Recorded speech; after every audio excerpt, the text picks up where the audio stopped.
আমার সকল রাজমিস্ত্রি ভাইদের কাছে একটি জরুরি ঘোষণা। ব্যাপারটা হলো যে আপনার ওই কাজের টাইম চেঞ্জ করতে হবে। সকাল 8টায় লাগে সেই সন্ধ্যে 5টা অবধি ভূতের খাটনি করা যাবে না। আগে কাজের টাইম অফিসারি টাইম করতে হবে। তোমার সেই 10টায় যাব, 11টায় চা বিস্কুট ডিম, তারপরে তোমার 2টা বাজলি কাজ ছুটি। আর আরেকটি কথা, আপনারা যে যার রাজমিস্ত্রি বাসা থেকে হেড মিস্ত্রিকে অবশ্যই কথাটা তুলে ধরেন। মানে অত ভোরবেলাতে উঠা যাবে না, সারা উঠে পায়খানা ফেরার টাইম পায় না, 7টা 6টার সময় উঠেছে। মানে অত তাড়াহুড়া করে কাজে যাওয়া যাবে না।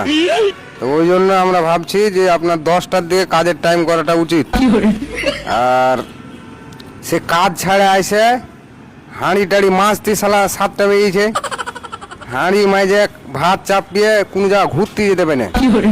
তো ওই জন্য আপনার 2টা অবধি কাজ করলে গা হাত ধুয়ে এদিক ওদিক বাজার হাট ঘুরে আসে, তারপরে আপনার হাঁড়ি মাঝে ভাত চাপাইলে অসুবিধা নাই।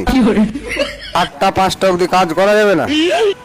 সকাল 10টা থেকে 2টা অবধি কাজের টাইম। মানে ব্যাপারটা পুরোটা এরকম যে আপনার ওই গা হাত ধুয়ে সিধা করার টাইম পাই না, সে হাঁড়ি মাঝে ভাত চাপাও। এই 8টা 5টা কাজের টাইম করে জোগাড়ির মরণ। মিস্ত্রির তো খুব আরাম, কাজ ছাড়া গা হাত ধুয়ে ঘুরতে ঠিক চলে যায়, কিন্তু আমরা জোগাড়িরা কোনো জায়গায় ঘুরতে যেতে পারি না। ওই জন্য আমরা 10টায় লাগবো, 2টা অবধি কাজ করবো।